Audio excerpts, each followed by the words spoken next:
టాలీవుడ్ పంచాయతీకి సంబంధించి మరిన్ని డీటెయిల్స్ తో మా కలీగ్ శ్రవణ్ మనకు లైవ్ లో జాయిన్ అవుతున్నారు. శ్రవణ్, ఈ నిర్మాతల గిల్డ్ వచ్చేసి చిరంజీవి ఇంట్లో వాళ్ళు ఒక సమావేశం నిర్వహించుకున్నట్టుగా తెలుస్తోంది. ఈ సమావేశానికి ఎవరెవరు హాజరవుతున్నారు? కార్మికుల నుంచి ఎవరు వస్తున్నారు? నిర్మాతల నుంచి ఎవరు వస్తున్నారు? ఎంతమందితో సమావేశం నిర్వహిస్తున్నారు? ఈ సమావేశం తర్వాత ఈ సమస్యకు ఒక పరిష్కారం వస్తుంది అని అనుకోవచ్చా? గత 2 రోజులుగా మనం చూస్తున్నాము నిర్మాతలు వర్సెస్ ఫెడరేషన్ 24 క్రాఫ్ట్లకు సంబంధించిన వాళ్ళు 30% వేతనాలు పెంచాలని ఇటు ఫెడరేషన్ నుంచి వస్తున్న డిమాండ్, పెంచే ప్రసక్తి లేదంటూ మరో పక్కన ప్రొడ్యూసర్స్ నుంచి వస్తున్న డిమాండ్. ఇటు లేబర్ కమిషన్కు వెళ్ళింది, ఫెడరేషన్ వరకు వెళ్ళింది. ఇప్పుడు ప్రస్తుతం సినిమాకు ఒక పెద్ద దిక్కుగా భావించే హీరో చిరంజీవి ఇంట్లో మీటింగ్ అయితే జరుగుతుంది. ప్రస్తుతం ప్రొడ్యూసర్ కౌన్సిల్ నుంచి కొంతమంది వచ్చారు. ఇప్పటికే అల్లు అరవింద్, అన్నపూర్ణ స్టూడియోస్ నుంచి సుప్రియ, దాంతోపాటుగా మైత్రి మూవీ మేకర్స్ నుంచి Ravi, producer council federation president Damodar, Durga arts producer KL Narayana, Daggubati Suresh Babu వీళ్ళందరూ కూడా ప్రస్తుతం మీటింగ్ జరుగుతుంది. దగ్గుబాటి సురేష్ బాబు కొద్దిసేపటి క్రితమే బయటికి వచ్చారు. మీడియా అతన్ని పలకరించి ఏం జరిగిందనే అడిగే ప్రయత్నం చేసింది. చిరంజీవి గారికి 2 రోజుల నుంచి జరుగుతున్న విషయంపై పూర్తిగా వివరించాము. తదుపరికి ఎట్లా ఉంటుందనేది ఒక నిర్ణయం తీసుకోవాల్సి ఉంటుంది. సమస్య వీళ్ళంతో తొందరగా పరిష్కారం అయ్యే విధంగా ప్రయత్నం చేస్తామని ఇటు చిరంజీవితో మాట్లాడిన సందర్భంగా అవుట్కమ్ వచ్చిందన్నట్టుగా తెలుస్తుంది. కొంతమంది ప్రొడ్యూసర్స్ ఇంకా ఉన్నారు. అల్లు అరవింద్తో పాటు Supriya, Mythri movie makers Ravi, producer council president Damodar వీళ్ళందరూ కూడా లోపల ఉన్నారు.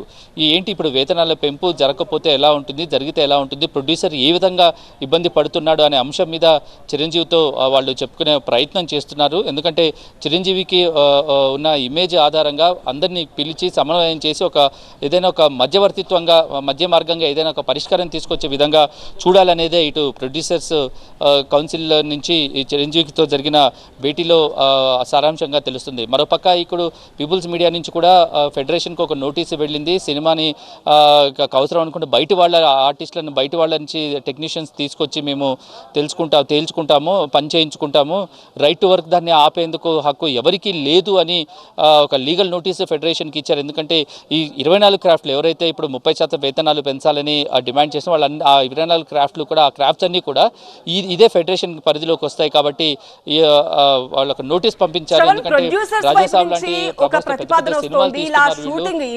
ఎన్నో ప్రాజెక్ట్స్ అన్ని లింక్ అయి ఉంటాయి ఈ సమ్మెతోటి. సో చాలా వాటిపైన ఎఫెక్ట్ పడుతుంది. కాబట్టి షూటింగ్ కొనసాగిస్తూ మీ సమస్యల గురించి కావచ్చు, మీ వేతనాల గురించి కావచ్చు అడిగితే అప్పుడు చర్చిద్దామని చెప్తున్నారు. బట్ ఇప్పుడు ఈ సమ్మె చేస్తున్న కార్మికులు ఎవరు సడన్ గా ఈ ఒక్కరోజు నిన్నో తెరపైకి వచ్చిన సమస్య కాదు కదా. వాళ్ళు ఎప్పటి నుంచో డిమాండ్ చేస్తూ ఉంటారు.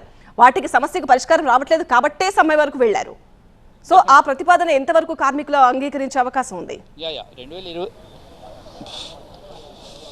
2022లో వేతనాలు పెంచిన తర్వాత ఇప్పటివరకు వేతనాలు పెంచలేదు. అగ్రిమెంట్ ప్రకారం వాళ్ళు అనుకున్న దానిపై ప్రతి సంవత్సరం 10% వేజెస్ పెంచాలనేది ఒక చిన్న వాళ్ళ మధ్య జరిగిన ఒప్పందం. సో ఆ లెక్కను చూసుకుని 3 ఏళ్ల నుంచి ఎటువంటి వేజెస్ పెరగలేదు. కాబట్టి పలుమార్లు వీళ్ళు అభ్యర్థన చేసిన తర్వాత ఇలా అయితే కుదరదని వాళ్ళకి ఏదైతే హక్కులు ఉంటాయో హక్కుల్ని బేస్ చేసుకుని ఫెడరేషన్ త్రూ ఈ స్ట్రైక్కు పిలుపునిచ్చినట్టుగా తెలుస్తుంది. షూటింగ్కి రండి, షూటింగ్ చేస్తూ మాట్లాడుకుందాం అంటే అది పరిష్కారం అయ్యే సమస్య కాదు. 3 ఏళ్ల నుంచి పెంచని వాళ్ళు ఇప్పుడు ఎలా పెంచుతారనేది ఇటు 24 క్రాఫ్ట్స్ నుంచి వస్తున్న డిమాండ్ నేపథ్యంలో ఉన్నపాటుగా వీళ్ళు షూటింగ్స్ని ఆపేస్తే కానీ ప్రొడ్యూసర్స్ దిగిరారు, వాళ్ళని మా సమస్యని పట్టించుకోరు అనే ఒక ఒపీనియన్లో ఏదైతే ఈ 24 క్రాఫ్ట్స్కి సంబంధించిన కార్మికులు ఉన్నారో ఫెడరేషన్ తరఫు నుంచి సమ్మెకు దిగటం జరిగింది. ఇంకా మరోపక్క ఫెడరేషన్కి ఒక నోటీస్ వచ్చింది, రైట్ టు వర్క్ దాన్ని ఆపేస్తున్నారు, ఈ రకంగా చేస్తే మేము లీగల్గా ప్రొసీడ్ అవుతాము అన్నట్టు ఎవరైతే పీపుల్స్ మీడియా ఫ్యాక్టరీ నుంచి విశ్వప్రసాద్ పంపించిన నోటీస్ నేపథ్యంలో ఈ నోటీసుని మేము చాలా స్వీట్గా స్వీకరిస్తున్నాము, హాట్గా స్వీకరించట్లేదు. చాలా చెబుతారు కానీ షూటింగ్లు జరగవు అనేది ఇటు ఫెడరేషన్ నుంచి కూడా వస్తున్న సమాచారము.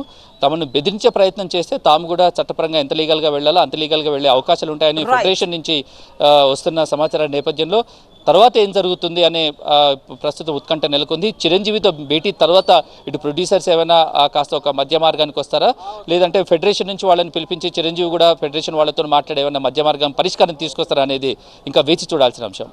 రైట్ శ్రవణ్.